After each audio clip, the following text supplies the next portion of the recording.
buscar, para o céu me levará, o Cordeiro prometido voltará.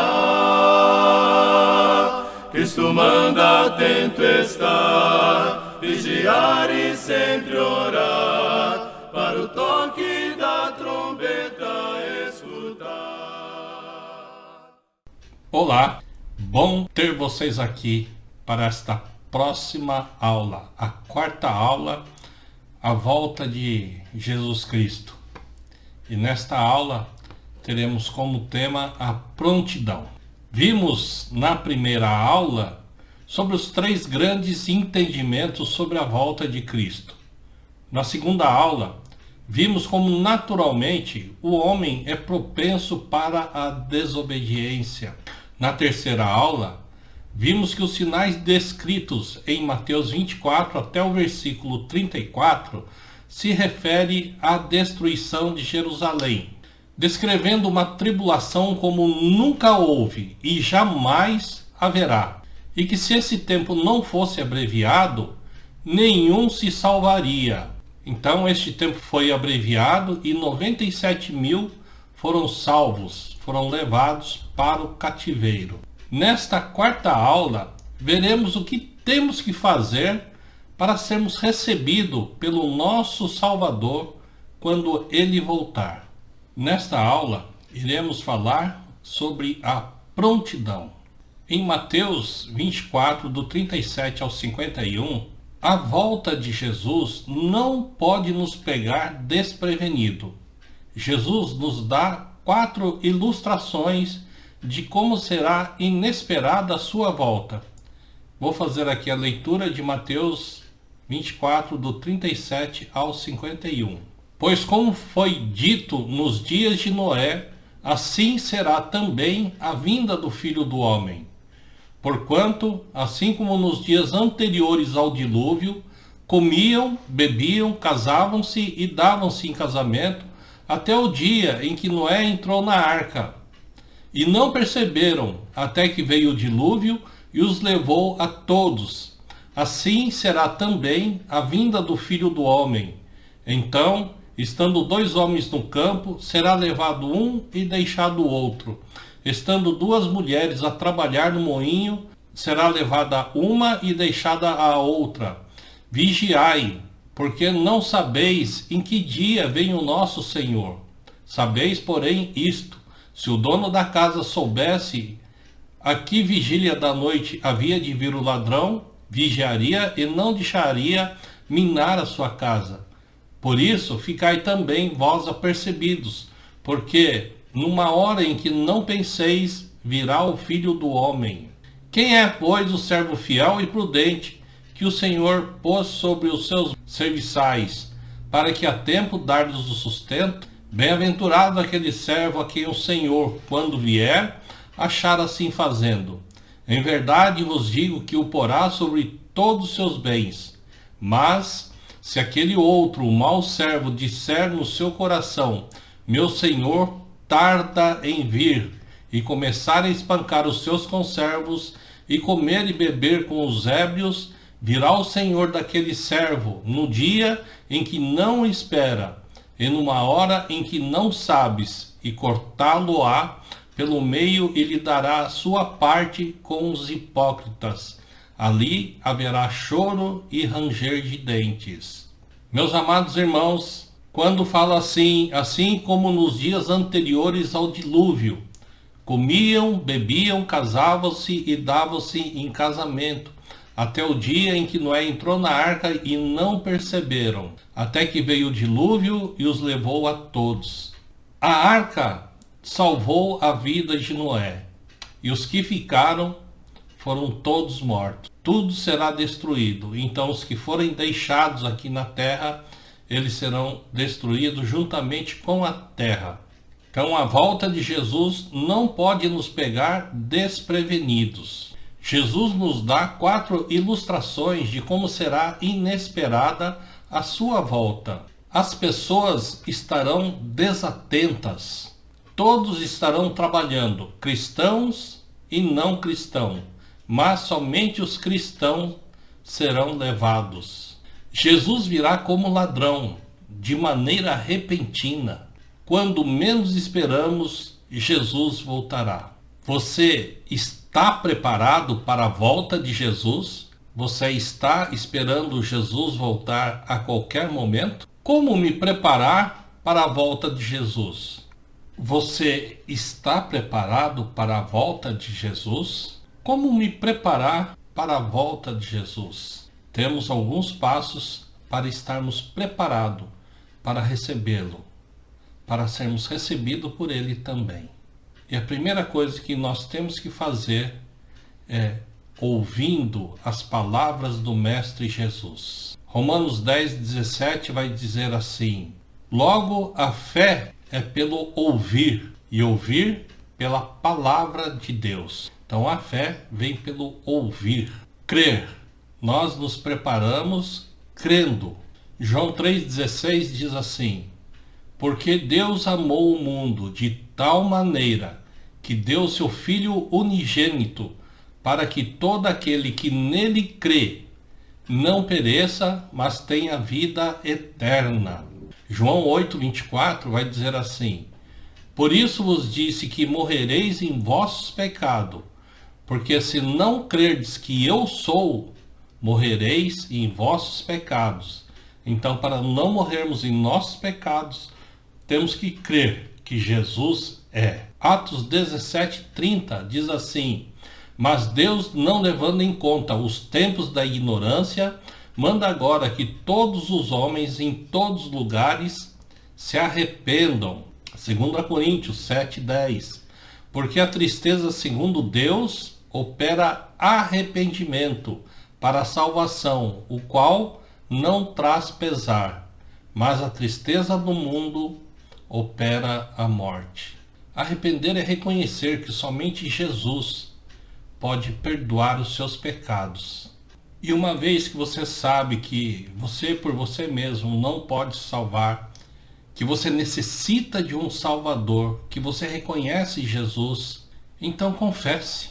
Mateus 10, do 32 ao 33, vai dizer assim: portanto, todo aquele que me confessar diante dos homens, eu também o confessarei diante do meu Pai que está nos céus. Mas qualquer que me negar diante dos homens, também eu o negarei diante de meu Pai que está nos céus. 1 João 2:23. Qualquer que nega o Filho não tem o Pai. Aquele que confessa o Filho tem também o Pai. Romanos 9:10. Porque se com tua boca confessares a Jesus como Senhor, e em teu coração creres que Deus o ressuscitou dentre os mortos, serás salvo. Pois é com o coração que se crê para a justiça, e com a boca se faz confissão para a salvação. E uma vez que você confessa que Jesus é o seu Senhor e Salvador, qual seria o próximo passo? O próximo passo é se batizar. Colossenses capítulo 2, versículo 12 diz assim: tendo sido sepultado com ele no batismo, no qual também fostes ressuscitados pela fé no poder de Deus, que o ressuscitou dentre os mortos. Romanos 6, versículo 3 ao 7. Ou porventura ignorais que todos quantos fomos batizados em Cristo Jesus, fomos batizados em sua morte. Fomos, pois, sepultados com ele pelo batismo na morte, para que, como Cristo foi ressuscitado dentre os mortos pela glória do Pai, assim andemos também em novidade de vida. Porque se temos sido unidos a ele na semelhança da sua morte, certamente também o seremos na semelhança da sua ressurreição. Sabendo isso, que o nosso homem velho foi crucificado com ele, para que o corpo do pecado fosse desfeito, a fim de não servirmos mais ao pecado, pois quem está morto está justificado do pecado. E temos também Marcos capítulo 16, versículo 16. Quem crer e for batizado será salvo. não basta somente crer, tem que ser batizado. E uma vez que somos batizados ou fomos batizados, qual é o próximo passo? Permanecer. Nada se sustenta sem compromisso. Quando uma pessoa é batizada, ela passa a fazer parte do corpo de Cristo, que é a igreja, como um membro.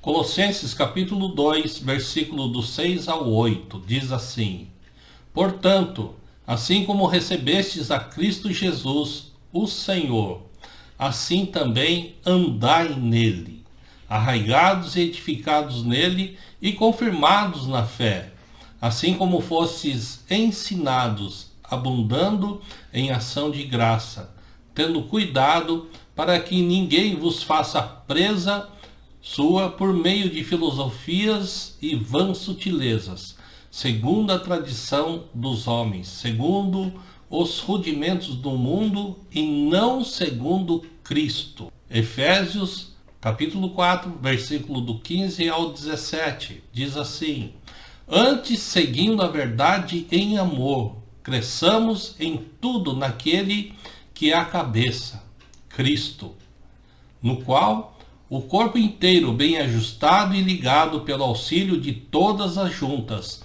segundo a justa operação de cada parte, efetua o seu crescimento para a edificação de si mesmo em amor. Se seguirmos, amados irmãos, todos estes passos, estaremos preparados para a volta de Jesus. Estaremos preparados porque fomos chamados para atendermos ao chamado de Deus. Somos escolhidos, eleitos para tomarmos posse da glória do nosso Senhor e Salvador Jesus. 2 Tessalonicenses, capítulo 2, versículo 13 ao 14. Mas nós devemos sempre dar graças a Deus por vós, irmãos, amados do Senhor, porque Deus nos escolheu desde o princípio para a santificação do Espírito e a fé na verdade. E para isso vos chamou pelo seu Evangelho, para alcançardes a glória de nosso Senhor Jesus Cristo. Fomos chamados para sermos servos no reino. O cristão deve priorizar servir Cristo em sua vida. Lucas 9, 23. Em seguida dizia a todos: se alguém quer vir após mim, negue-se a si mesmo, tome cada um a sua cruz e siga-me. Fomos chamados para servir a Deus. E servir a Deus implica também servir nossos semelhantes, ajudando os necessitados e fazendo o bem a todos. Mateus capítulo 25, do 35 ao 40. Porque tive fome e vocês me deram de comer. Tive sede e vocês me deram de beber. Eu era forasteiro e vocês me hospedaram. Eu estava nu e vocês me vestiram. Enfermo e me visitaram. Preso e foram me ver. Então os justos perguntarão: quando foi que te vimos o Senhor com fome e lhe demos de comer, ou com sede e lhe demos de beber?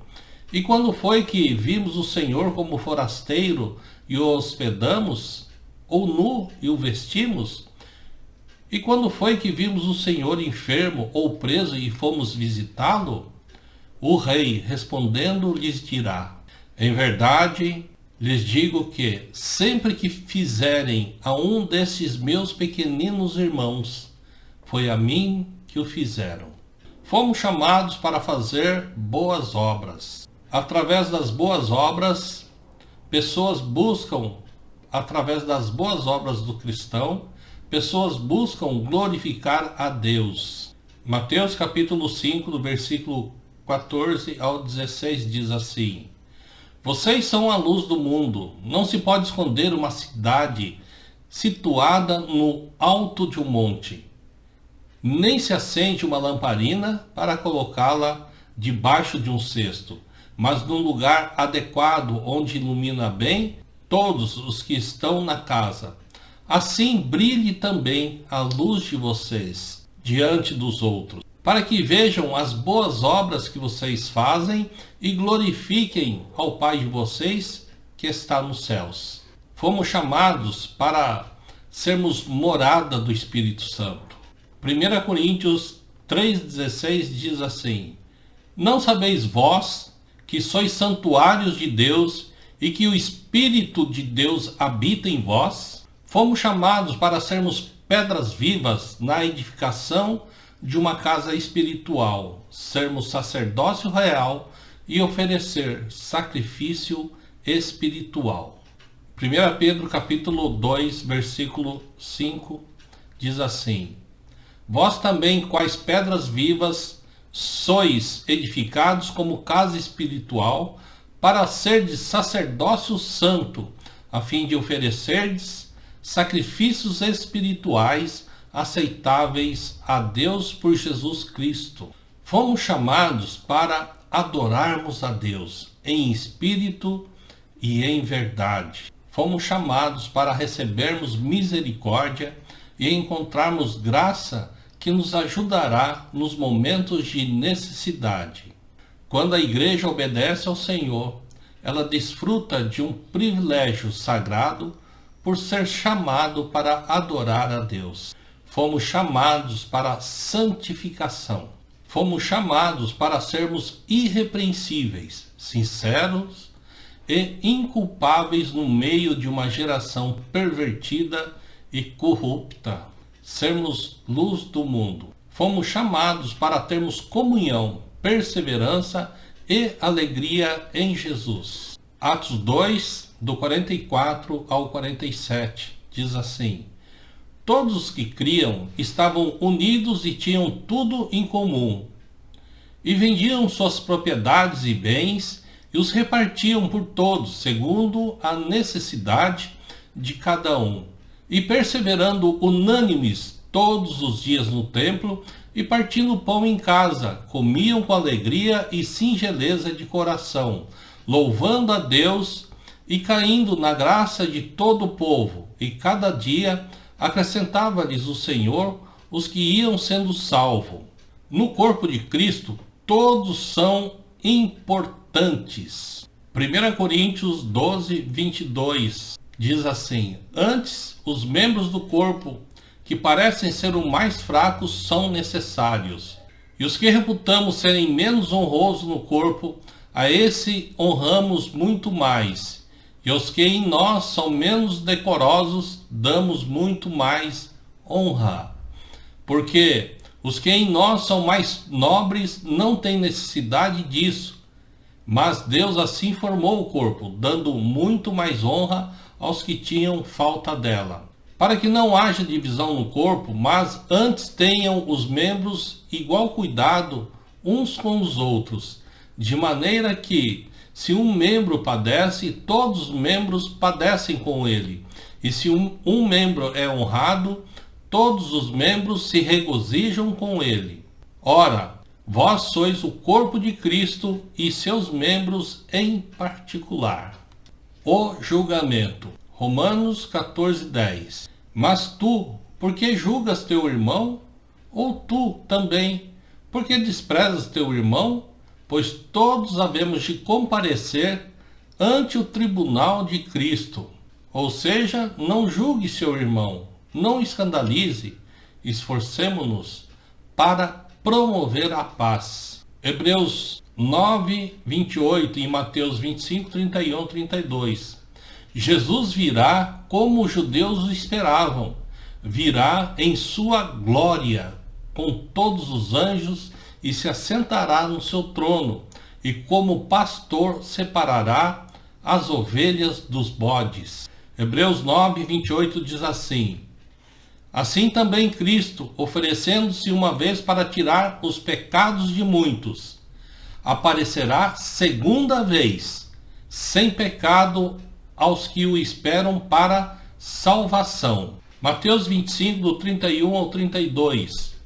E quando o Filho do Homem vier em sua glória, e todos os santos anjos com ele, então se assentará no trono da sua glória, e todas as nações serão reunidas diante dele, e apartará uns dos outros, como o pastor aparta dos bodes as ovelhas.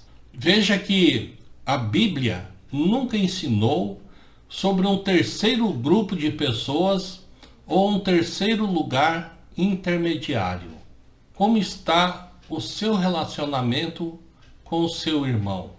Em Mateus 25, 34 diz assim: E respondendo o rei lhes dirá: Em verdade vos digo que quando fizestes a um destes meus pequeninos irmãos, a mim o fizeste. Versículo 34 ao 40. Os benditos trataram bem a Jesus. Os benditos são humildes, não tocam trombetas, fazem de coração sem esperar nada em troca. E o rei diz: Quando fizerem a algum dos meus menores irmãos, a mim o fizeram. Os malditos não trataram bem ao Senhor. Os malditos são orgulhosos e egoístas. Não enxergam as necessidades das outras pessoas. E Jesus diz que, deixando de fazer bem aos outros, foi a ele que deixaram de fazer o bem. Meus irmãos, há somente dois destinos. A vida eterna é descrita como um reino preparado por Deus desde a fundação do mundo para os santos. O castigo eterno é descrito como fogo eterno, preparado para o diabo e seus anjos. Vida eterna para os que aceitaram a Jesus e castigo eterno para os que não o aceitaram. Toda a nossa vida está registrada. Será como consultar os registros de Deus. Apocalipse, capítulo 20, versículo 11 diz assim: A terra e o céu fugirá da presença de Deus. Apocalipse 20, 12. Todos comparecerão para o julgamento. Apocalipse 20, versículo 12. Os livros registram as obras de todas as pessoas, boas ou más, mas somente pelas obras ninguém será salvo. Mas se os nossos nomes estiverem escritos no livro da vida, estaremos a salvo, com boas obras. Quer incluir o seu nome no livro da vida? Se você quer, aceite a graça de Deus. Marcos 16, 16 diz assim: Quem crer e for batizado será salvo. Atos 2, 38 diz assim: Arrependam-se e cada um de vocês sejam batizados em nome de Jesus para perdão de seus pecados e receberão o dom do Espírito Santo. O juízo e condenação são decorrentes das obras, mas a absolvição e salvação são resultados dos registros no livro da vida. Observe, quem vai a um tribunal deve ir preparado. Nossa situação será avaliada e julgada. Uma decisão que diz respeito à nossa eternidade será tomada pelo justo juiz. Por isso, devemos estar preparados. As descrições do juízo final dão ênfase na nossa responsabilidade pessoal. Vivamos, portanto, de modo a agradar a Deus, para que, no juízo final, encontremos misericórdia e não castigo. O céu eterno. Certamente não sabemos exatamente onde fica, nem como é. Sabemos que neste lugar, Jesus está sentado à direita de Deus. O céu é um lugar para onde irão também todos aqueles que obedeceram e obedecem a Deus. Não sabemos onde fica, mas a Bíblia nos dá muitas informações a respeito deste lugar, inclusive a respeito de como proceder para passarmos toda a eternidade juntos. A Bíblia descreve que neste lugar Deus enxugará dos nossos olhos toda lágrima. Não haverá mais morte, nem tristeza, nem choro, nem dor. Traz uma alusão ao corpo físico. Como será o céu eterno? Viveremos ao lado de Deus. O céu eterno, um lugar preparado para os fiéis. O céu eterno será como uma cidade santa. Receberemos do Senhor a coroa. Seremos glorificados com Cristo Jesus. Estaremos com milhares de milhões. O céu eterno será sem morte, sem tristeza, sem choro ou dor. Estaremos para sempre com o Pai. E o inferno, biblicamente, foi preparado para o diabo e seus anjos, ou seja, para aqueles seres celestiais que não quiseram fazer a vontade de Deus, para aqueles que não se dobraram à vontade do Pai. Porém, a palavra de Deus fala que as pessoas que não obedeceram ao Evangelho de Jesus Cristo serão condenados e irão para este lugar terrível. Novamente, Marcos 16:16. Quem crer e for batizado será salvo. Aquele, porém, que não crer será condenado. Da mesma maneira que não querem se dobrar, como o diabo e seus anjos não quiseram se dobrar à vontade de Deus, irão também para o mesmo lugar. A Bíblia descreve que neste lugar haverá choro e ranger de dentes. Traz uma alusão ao corpo físico. Como será o inferno eterno? Ela foi preparado para o diabo e seus anjos. É um lago de fogo que nunca se apaga. É um lugar de trevas. Haverá choro e ranger de dentes. Lugar onde, além de Satanás e seus anjos, estarão também pessoas condenadas e perdidas. Eles sofrerão a pena da destruição eterna, a separação da presença de Deus e da majestade do seu poder. O inferno eterno também é descrito como castigo eterno. Conclusão. Portanto, amados, estejamos prontos a seguir Jesus Cristo através de suas orientações, através da palavra de Deus, pois só assim estaremos para sempre com Ele. João 3,16 nos diz assim: porque Deus tanto amou o mundo, que deu seu Filho unigênito, para que todo que nele crê não pereça, mas tenha vida eterna.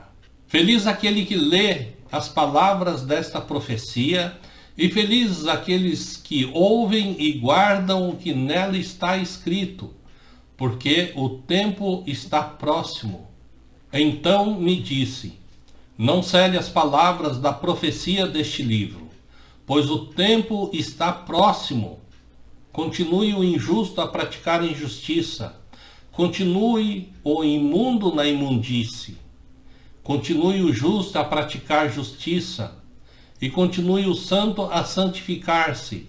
Eis que venho em breve, e minha recompensa está comigo, e eu retribuirei a cada um de acordo com o que fez.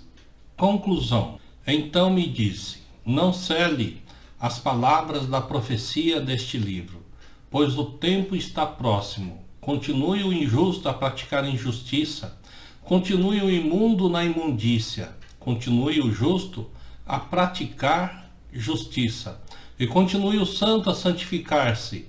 Eis que venho em breve, e minha recompensa está comigo, e eu retribuirei a cada um de acordo com o que fez.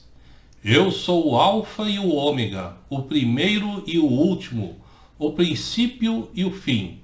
Felizes os que lavam suas vestes, para que tenham direito à árvore da vida e possam entrar na cidade pelas portas.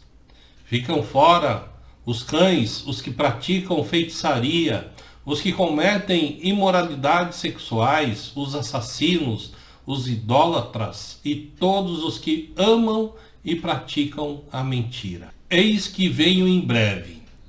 Feliz é aquele que guarda as palavras da profecia deste livro. Vencendo vem Jesus. Seja um vitorioso com ele. Meus queridos e amados irmãos, eu peço que você que crê na pré-tribulação, estude um pouco mais para ver se é desta maneira mesmo como nós estamos falando, porque nós cremos que a tribulação já foi, e se vocês estão esperando ainda quando Jesus vier, pode te pegar desprevenido. Porque nós cremos que a única coisa que falta acontecer ainda é a volta de Jesus. Cremos que a tribulação já passou, cremos também que já estamos vivendo neste período que chamamos de milênio, faltando tão somente a volta de Jesus. A vocês, meus amados irmãos, que acreditam na pós-tribulação, que antes vai vir a tribulação e que depois o evangelho vai ser pregado e todas as pessoas se converterão ao evangelho. Vocês também serão pegos desprevenidos, porque vocês também esperam a tribulação que já passou. Vocês também esperam que o evangelho seja pregado e que o mundo inteiro se convertam a Jesus.